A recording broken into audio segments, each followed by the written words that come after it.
সকালে ফিরে এলাম বিরতির পর। একদিকে কালীগঞ্জ বিধানসভা উপনির্বাচন, ভোট গণনা শুরু হয়েছে, সেই খবরে যেমন নজর থাকবে, তার পাশাপাশি ইসরায়েল ইরান যুদ্ধের আজকে 11 দিন। আমেরিকার হামলার পর ইসরায়েলের ওপর আক্রমণের তীব্রতা বাড়িয়েছে ইরান। ইসরায়েলের রাজধানী তেল আভিভ, হাইফা সহ ইসরায়েলের একাধিক শহরে বোমা বর্ষণ। ইসরায়েলের এয়ার ডিফেন্স সিস্টেমের নজর এড়িয়ে আঘাত হানার হুঁশিয়ারি। ক্ষিপ্ত আয়াতুল্লাহ খামেনি। সমস্ত রকম ইউরেনিয়াম সুরক্ষিত এমনটাই দাবি করে আমেরিকায় স্লিপার সেলকে সক্রিয় করার হুঁশিয়ারি দিয়েছে ইরান। সংবাদ সংস্থা এপি সূত্রে খবর, ইসরায়েলের হামলায় ইরানে প্রায় 950 জনের মৃত্যু হয়েছে।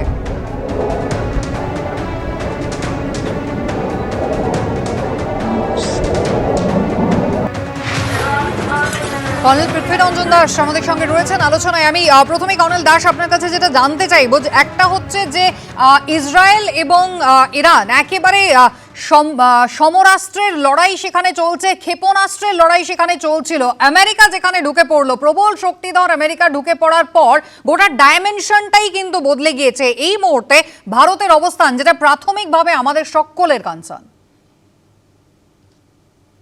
ভারতের অবস্থান যে দুটো যুযুযুমান দেশ ইসরায়েল এবং ইরানের সাথে সমসম্পর্ক বজায় রাখা, এইটা ভারতের স্বার্থে খুবই দরকার এবং ভারতের কাছে একটি বড় চ্যালেঞ্জ।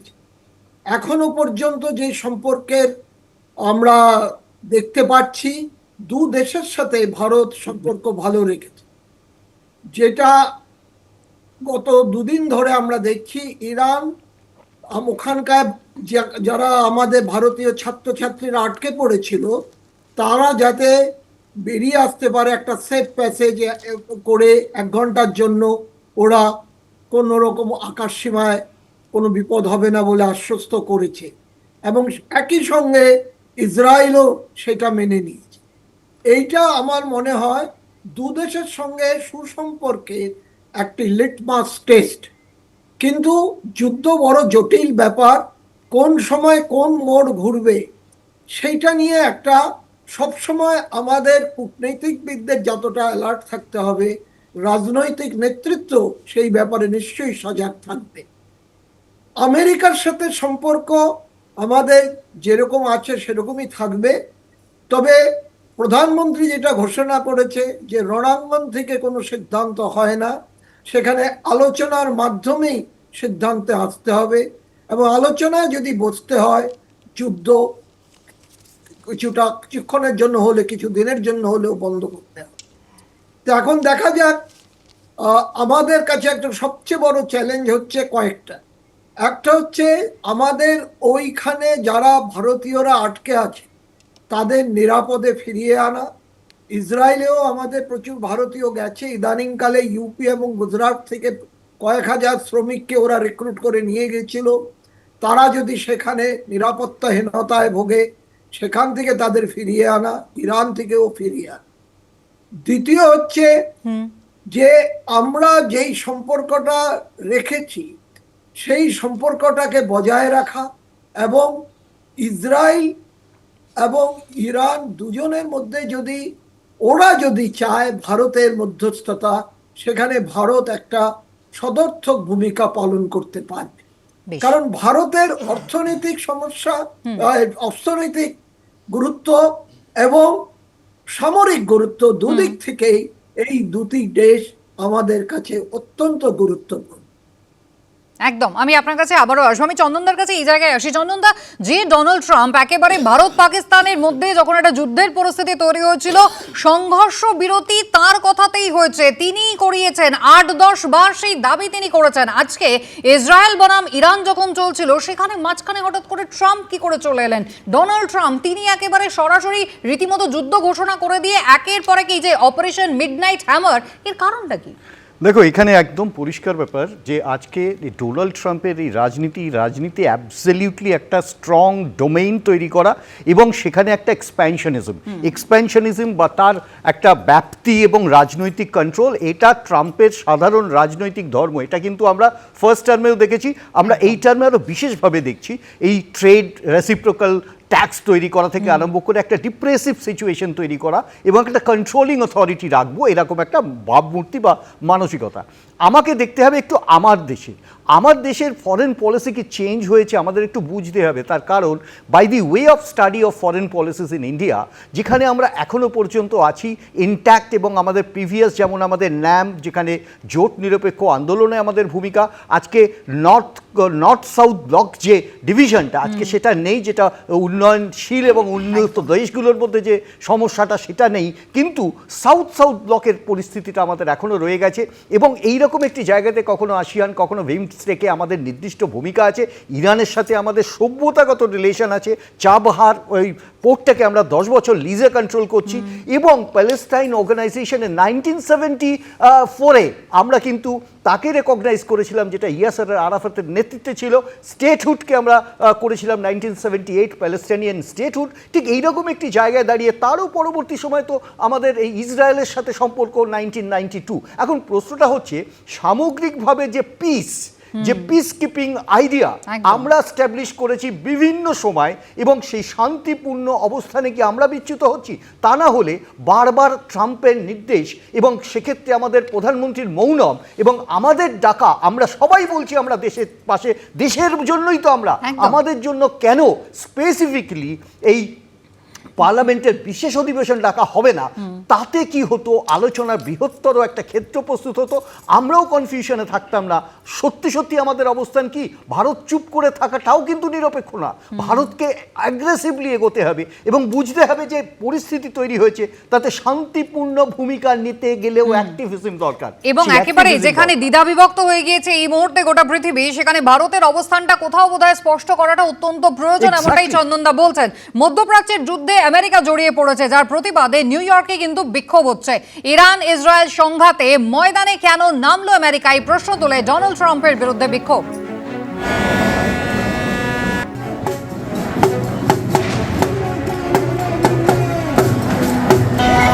চন্দনদা শান্তির কথা বলছিলেন, কিন্তু অথচ দেখুন এই নোবেল শান্তি পুরস্কার সেই নিয়েও কিন্তু একেবারে ডোনাল্ড ট্রাম্প তিনি কতটা এগিয়ে রয়েছেন এই প্রশ্ন যখন উঠতে শুরু করেছিল, তার মাত্র কয়েক ঘন্টার মধ্যেই আমরা দেখলাম যে একেবারে রণাঙ্গনে সরাসরি নেমে পড়লো প্রবল ক্ষমতাধর মার্কিন যুক্তরাষ্ট্র। আমি শত্রুপতির কাছে এই জায়গায় যাব। সদ্য ভারতের আর্থিক পরিস্থিতির নিরিখে আমরা 11 থেকে 4 নম্বর স্থানে গেছি, অর্থাৎ উন্নয়নশীল থেকে উন্নত দেশ হওয়ার দিকে এক ধাপ, একটা বড়সড় লিপ বলা যেতে পারে। তাহলে সেখানে এই ইসরায়েল বন্ধু দেশ, ইরানও আমাদের বন্ধু দেশ, আমেরিকাও প্রধানমন্ত্রীর অত্যন্ত কাছের, কয়েকদিন আগেই ডোনাল্ড ট্রাম্প পরম মিত্র ভালো মানুষ বলেছেন নরেন্দ্র মোদীকে, সেখানে কোথাও প্রভাব পড়বে না তো আমাদের অর্থনীতিতে? না, প্রভাব পড়ার কথা নয়। তার কারণ মাননীয় প্রধানমন্ত্রী সেদিনও 38 মিনিট বোধহয় কথা বলেছে ট্রাম্পের সঙ্গে, এবং উনি একদম পরিষ্কার বার্তা দিয়েছেন যে কোথাও আমরা অন্য কোনো দেশের মিডিয়েশন আমরা কিন্তু নিইনি। এবং ডোনাল্ড ট্রাম্প নেমন্তন্ন করেছিল লাঞ্চে, উনি কানাডা থাকা সত্ত্বেও উনি আমেরিকা গেলেন, আর মাননীয় প্রধানমন্ত্রী খুব পোলাইটলি বললেন যে আমার সময় নেই। কিন্তু এখানে গতকাল নাকি পরশুদিন বোধহয় ইরানের স্টেট হেডের সঙ্গে কথা হয়েছে, সেখানেও উনি বলেছেন যে ইমিডিয়েট ডিএসকেলেশন খুবই দরকার, এবং যাবতীয় যত রকমভাবে ডিপ্লোম্যাটিক কথাবার্তা বলাটা, যুদ্ধ কখনো সলিউশন হতে পারে না, যে কোনো problem has to be sorted out with diplomatic conversation.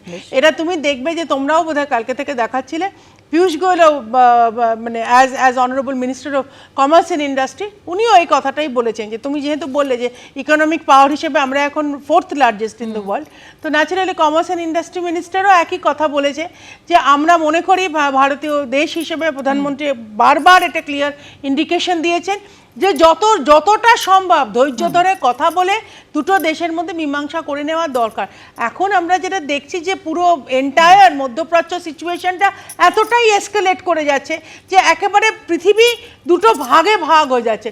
সেখানেও আমরা শেষ অবধি চেষ্টা করব যে যতটা সম্ভব আমাদের তরফ থেকেও যদি হেল্প করানো যায়, মিডিয়েশন করা, কূটনীতি কথাবার্তা বলে, কিন্তু যুদ্ধ কোনো সলিউশন হয় সেটা ভারতবর্ষ বরাবর মেনটেন করে এসছে, আজও মেনটেন করে। বেশ, মধ্যপ্রাচ্যে যুদ্ধ, ইরানে আমেরিকার হামলা এবং আমেরিকার হামলার সাফল্য নিয়ে ফের সরব হয়েছেন ডোনাল্ড ট্রাম্প। ইরানের 3টি পরমাণু কেন্দ্রেই ভয়ঙ্কর ক্ষতি হয়েছে, স্যাটেলাইট ইমেজে তা স্পষ্ট। সব থেকে বড় ক্ষতি হয়েছে ভূগর্ভে, সোশ্যাল মিডিয়ায় পোস্ট করলেন মার্কিন প্রেসিডেন্ট। মার্কিন যুক্তরাষ্ট্রের প্রেসিডেন্ট ডোনাল্ড ট্রাম্প তিনি ইতিমধ্যেই সোশ্যাল মিডিয়ায় সরব হয়েছেন। ইরানের 3টি পরমাণু কেন্দ্রেই ভয়ঙ্কর ক্ষতি হয়েছে, স্যাটেলাইট ইমেজেই তা স্পষ্ট হয়েছে। সবথেকে বড় ক্ষতি হয়েছে ভূগর্ভে, সোশ্যাল মিডিয়ায় দাবি করছেন মার্কিন যুক্তরাষ্ট্রের প্রেসিডেন্ট ডোনাল্ড ট্রাম্প। আমি কর্নেল পৃথ্বীরঞ্জন দাসের কাছে এই জায়গায় যাব। কর্নেল দাস, একেবারে বারবার আমরা দেখেছি যে এই হামলার পর কিন্তু একদিকে ইরানও যেমন বলেছে, তার পাশাপাশি কিন্তু এই পরমাণুর যারা একেবারে মাথায় যারা বসে রয়েছেন তারাও কিন্তু দাবি করেছেন কোনো রকম তেজস্ক্রিয় বিকিরণ কিন্তু হয়নি।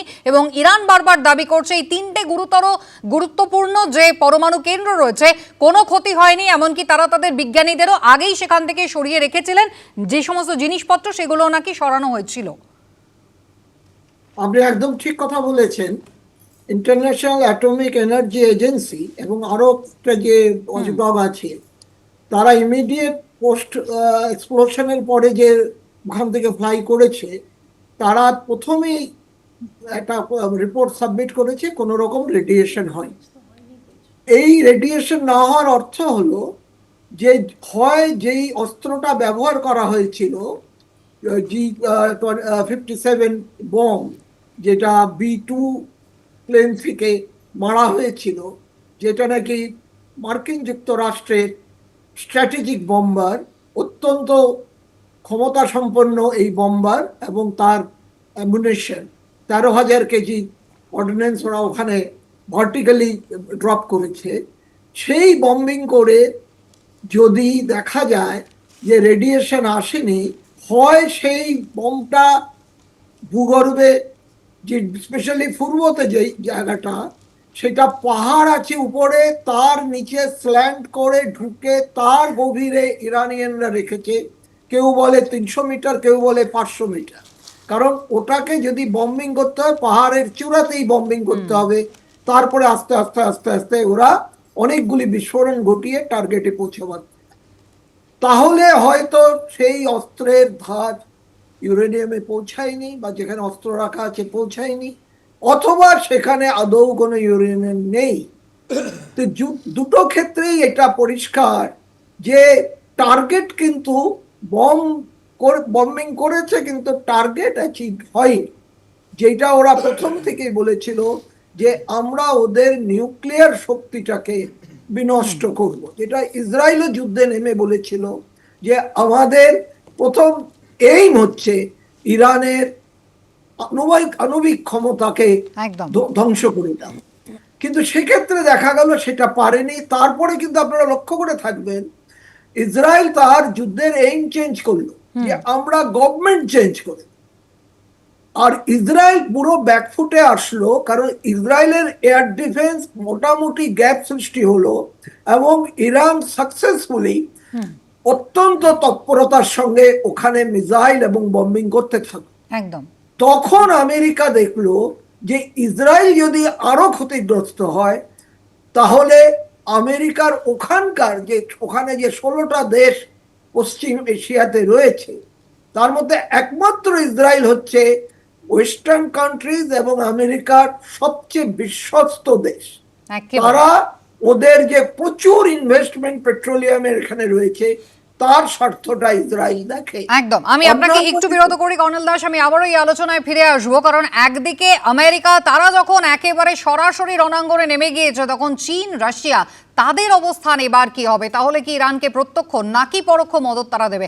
আজ কালীগঞ্জ বিধানসভা উপনির্বাচনের ভোট গণনা, প্রাথমিক ফলাফলে এগিয়ে রয়েছে তৃণমূল কংগ্রেস। পোস্টাল ব্যালট গণনায় তৃণমূল কংগ্রেসের প্রার্থী আলিফা আহমেদ তিনি এগিয়ে রয়েছেন। ভোট গণনায় পিছিয়ে রয়েছেন বিজেপি প্রার্থী আশিস ঘোষ। ইতিমধ্যেই পোস্টাল ব্যালট গণনা চলছে। আর কালীগঞ্জ বিধানসভা উপনির্বাচনে প্রাথমিক ফলাফলে তৃণমূল কংগ্রেস পোস্টাল ব্যালট গণনায় এগিয়ে রয়েছেন। তৃণমূল কংগ্রেসের প্রার্থী আলিফা আহমেদ তিনি এগিয়ে রয়েছেন, তার নিকটতম প্রতিদ্বন্দ্বী বিজেপি প্রার্থী আশিস ঘোষ। ভোট গণনায় পিছিয়ে রয়েছেন বিজেপি প্রার্থী আশিস ঘোষ, পিছিয়ে রয়েছেন বাম সমর্থিত কংগ্রেস প্রার্থী কাবিল উদ্দিন শেখ। নির্বাচন কমিশন সূত্রে খবর 23 রাউন্ড ভোট গণনা শেষ হবে, তারপরে কিন্তু ফলাফল জানা যাবে।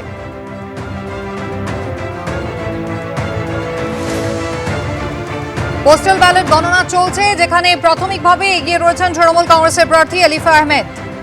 ভোট গণনায় পিছিয়ে রয়েছেন বিজেপি প্রার্থী আশিস ঘোষ, পিছিয়ে রয়েছেন বাম সমর্থিত কংগ্রেস প্রার্থী কাবিল উদ্দিন শেখ।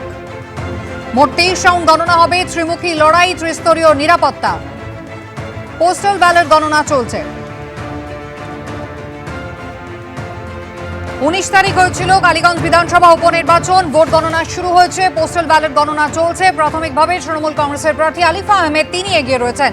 তার বাবা নাসির উদ্দিন আহমেদ, তার মৃত্যুতে কালীগঞ্জ বিধানসভায় উপনির্বাচন হচ্ছে। কন্যা আলিফা আহমেদ প্রাথমিকভাবে পোস্টাল ব্যালট গণনায় এগিয়ে রয়েছেন। পিছিয়ে রয়েছেন বিজেপি প্রার্থী আশিস ঘোষ এবং বাম সমর্থিত কংগ্রেস প্রার্থী কাবিল উদ্দিন শেখ। মোট 23 রাউন্ড ভোট গণনা হবে। 73% ভোট পড়েছে কালীগঞ্জ বিধানসভা উপনির্বাচনে। অর্ণব মুখোপাধ্যায় সরাসরি আমাদের সঙ্গে। অর্ণব, দেখো, এখন অবধি যেটা জানা যাচ্ছে যে পোস্টাল ব্যালট ঘোষণা শেষে আলিফা আহমেদ তিনি হচ্ছেন তৃণমূল কংগ্রেস প্রার্থী। তিনি তার নিকটতম প্রতিদ্বন্দ্বী প্রার্থী বিজেপির আশিস ঘোষের থেকে এগিয়ে রয়েছেন। শুধু তাই নয়, অসমর্থিত সূত্রে যেটা জানা যাচ্ছে যে প্রথম রাউন্ডের গণনাতেও একই ধারা বজায় রয়েছে। যদিও এখনো অবধি এখানে ডিআইসিওর তরফ থেকে পুরো ফার্স্ট রাউন্ড ঘোষণা করা হয়নি, কিন্তু যারা এজেন্টরা রয়েছেন তাদের মারফত যেটা জানা যাচ্ছে প্রথম রাউন্ডেও ফলাফলটা প্রায় একই দিকে ট্রেন্ড রয়েছে। অর্থাৎ শুরুর থেকেই যেটা দেখা যাচ্ছে যে তৃণমূল কংগ্রেস প্রার্থী তিনি কিন্তু এগিয়ে রয়েছেন, এরকম একটা ট্রেন্ড দেখা যাচ্ছে। গত বছর আমরা যদি দেখি বিধানসভা নির্বাচনের দিকে, তাহলে যে পোল্ড ভোট হয়েছে তার প্রায় 53% হচ্ছে তৃণমূল কংগ্রেস প্রার্থী পেয়েছিলেন। এবছর গত বছরের থেকে কিছুটা তোমার পোলিং কম হয়েছে, কিন্তু তা সত্ত্বেও ওই দিন সারা দেশে যে কটা জায়গায় বাই ইলেকশন ছিল তার মধ্যে কেরালার পরেই প্রায় রয়েছে পশ্চিমবঙ্গের স্থান, এবং 73.36% প্রায় পোল হয়েছে। সেটাও খুব কম নয় বাই ইলেকশনের ক্ষেত্রে, এবং তার উপর যেরকম ধরনের আবহাওয়া ছিল। এবং এই পোলিংটা তৃণমূল কংগ্রেসের ক্ষেত্রে সেদিনকে যেটা দেখা গিয়েছিল অনেকটাই অর্গানাইজড ওয়েতে কিন্তু পোলিংটা করানো হচ্ছিল। তার কারণ প্রত্যেকের বাড়ি বাড়ি গিয়ে টোটো করে হোক বা তাদেরকে বিভিন্ন মাধ্যমে হোক তাদেরকে নিয়ে আসা হচ্ছিল, ভোটের সময় বুথমুখী করার চেষ্টা করা হচ্ছিল। এইটা কিন্তু হচ্ছিল। বিজেপিও সেই চেষ্টা করছিলেন, বিভিন্ন জায়গায় বিজেপিরও টোটো দেখা গিয়েছে। ফলে যাদের যে জায়গায় ভোট আছে তারা সেই জায়গাটা কিন্তু পোল করার চেষ্টা করছিলেন। তো সব মিলিয়ে এখন দেখার যে এবছরে কতটা ভোটে যেতেন তৃণমূল কংগ্রেসের প্রার্থী। যেরকম ট্রেন্ড রয়েছে, এগিয়ে থাকার যেরকম ট্রেন্ড রয়েছে, সেই দিক থেকে যেরকম বোঝা যাচ্ছে যে প্রথম দিকে তৃণমূল কংগ্রেস প্রার্থী তিনি কিন্তু অন্তত এগিয়ে রয়েছেন। অর্ণব ধন্যবাদ। এগিয়ে রয়েছেন আলিফা আহমেদ। পোস্টাল ব্যালট গণনা শেষ হয়েছে এবং ইতিমধ্যেই তৃণমূল কংগ্রেসের প্রার্থী তিনি এগিয়ে রয়েছেন। তার নিকটতম প্রতিদ্বন্দ্বী বিজেপির প্রার্থী আশিস ঘোষ এবং রয়েছেন বাম কংগ্রেসের জোট প্রার্থী কাবিল উদ্দিন শেখ। প্রত্যেক মুহূর্তের খবরাখবর নিয়ে ফিরবো, আপনারা সঙ্গে থাকবেন।